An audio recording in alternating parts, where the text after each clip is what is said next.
Assalamualaikum warahmatullahi wabarakatuh.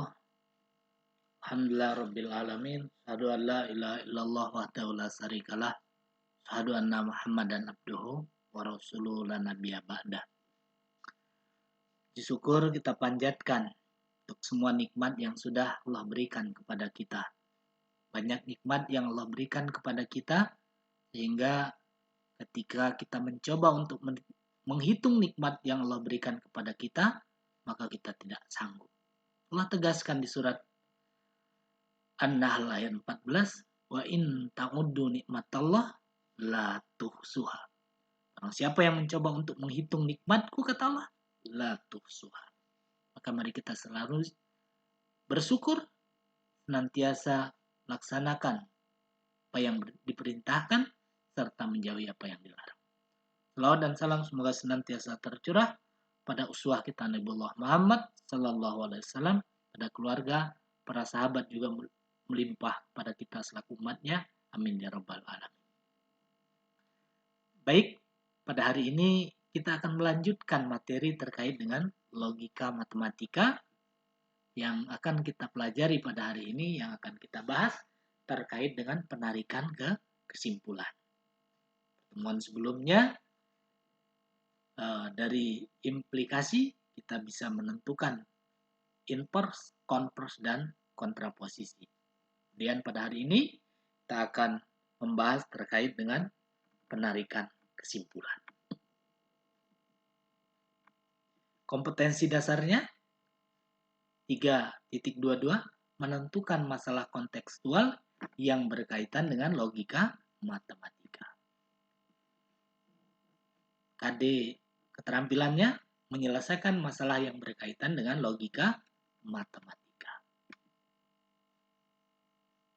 Tujuan pembelajaran yang akan kita capai, kalian mampu menganalisis masalah kontekstual yang berkaitan dengan penarikan kesimpulan dengan menggunakan modus ponen, modus tolen, dan silogisme melalui penugasan dan diskusi dengan teliti dan konsisten.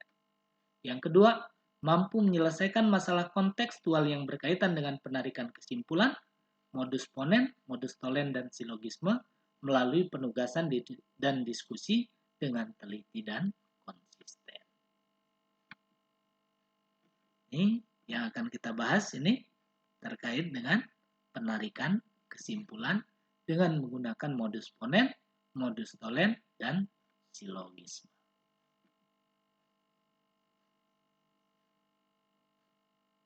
Penarikan kesimpulan. Kalau kita mau menarik sebuah kesimpulan, maka tentu ada beberapa argumen. Tentu ada beberapa pernyataan atau ada beberapa istilah di sini yang akan kita pelajari adalah argumen. Ada juga premis. Ada juga konklusi. Nah, ini istilah-istilah yang akan kita temui ketika kita mau mengambil kesimpulan. Apa yang pertama adalah argumen ataupun pernyataan. Maka terkait dengan penarikan kesimpulan ini, kita harus hati-hati. Kita harus memastikan argumen ini benar atau tidak. Premis yang kita ambil ini benar atau tidak. Karena premis ini menentukan kesimpulan yang akan kita ambil.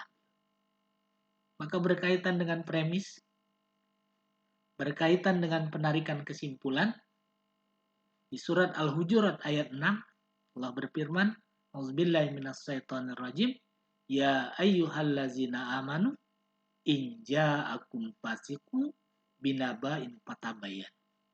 Wahai orang-orang yang beriman, jika datang kepadamu sebuah berita, argumen atau apapun, maka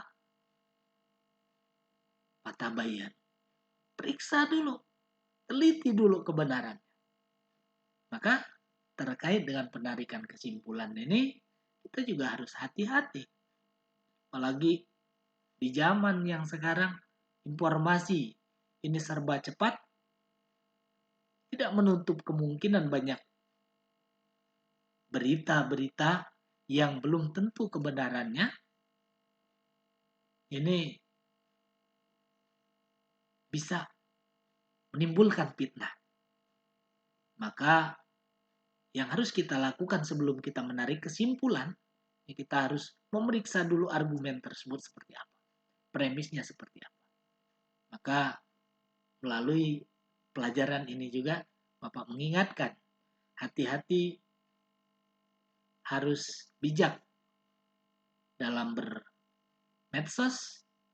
Jangan sampai kita menjadi bagian dari menyebarkan berita yang belum tentu ada kejelasan.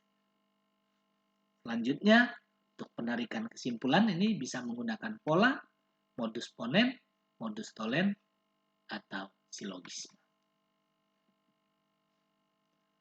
Selanjutnya, konklusi sebaiknya diturunkan dari premis-premis. Kalau premis yang digunakan benar, maka konklusi akan bernilai benar. Keabsahan argumen itu dapat ditunjukkan dengan bantuan tabel kebenaran.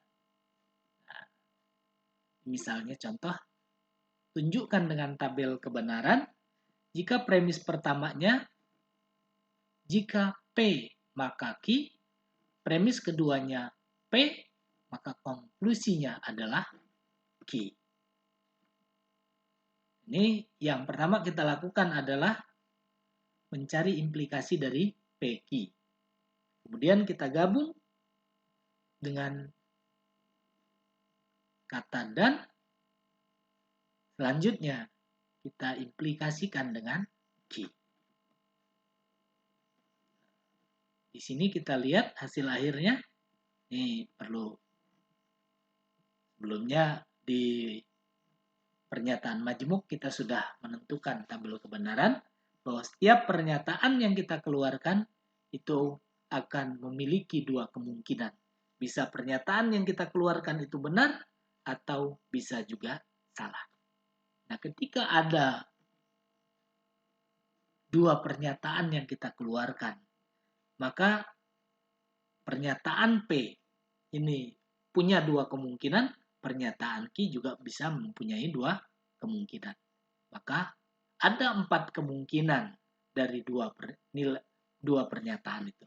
Yang pertama, pernyataan P-nya benar, Q-nya benar. Pernyataan P-nya benar, Q-nya salah.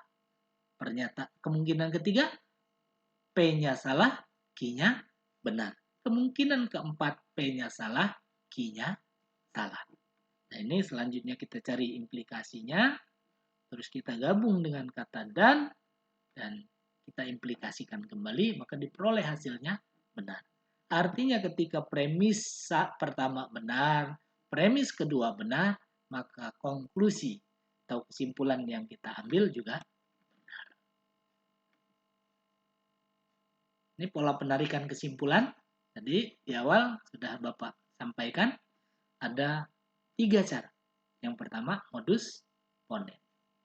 Premis satunya, jika P maka Q. Premis keduanya P, maka konklusi atau kesimpulannya adalah Q. Bisa dipahami ya?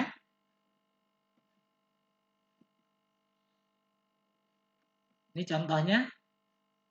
Premis 1, jika 2 ditambah 3 sama dengan 5, maka 5 lebih besar daripada 4.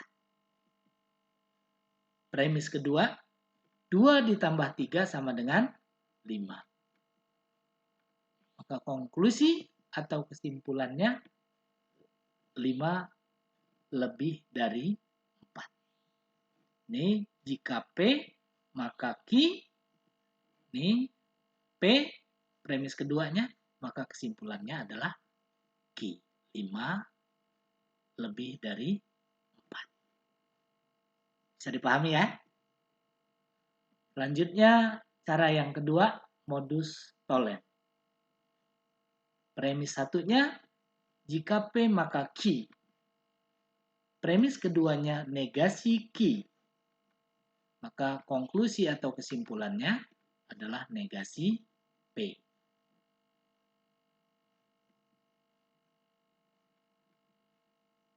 Contohnya, premis 1, jika hari hujan, maka cuaca dingin. Premis keduanya, cuaca tidak dingin. Berarti kesimpulannya apa? Tadi, jika P maka Q, premis keduanya negasi Q, maka kesimpulannya adalah negasi P. Hari tidak hujan. Bisa dipahami ya? Dan yang terakhir, prinsip silogisme.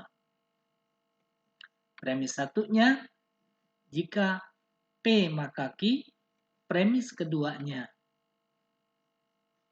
jika Q maka R, maka kesimpulannya atau konklusi, jika P maka R. Contohnya, premis 1, jika Maher siswa SMK, maka Maher melaksanakan PKL. Premis keduanya, jika Maher melaksanakan PKL, maka Maher belajar di industri minimal 3 bulan. Berarti kesimpulannya, jika Maher siswa SMK, maka Maher belajar di industri minimal 3 bulan.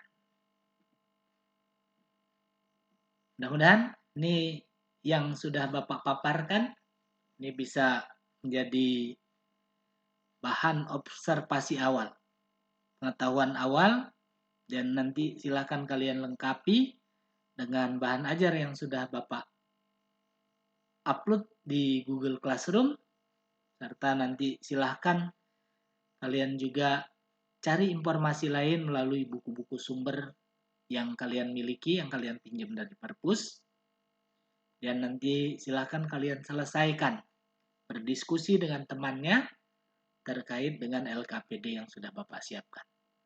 Tetap semangat, belajar, serius, nikmati proses belajar, sehingga nanti kalian bisa mendapatkan pengetahuan. Sungguh Allah akan meninggikan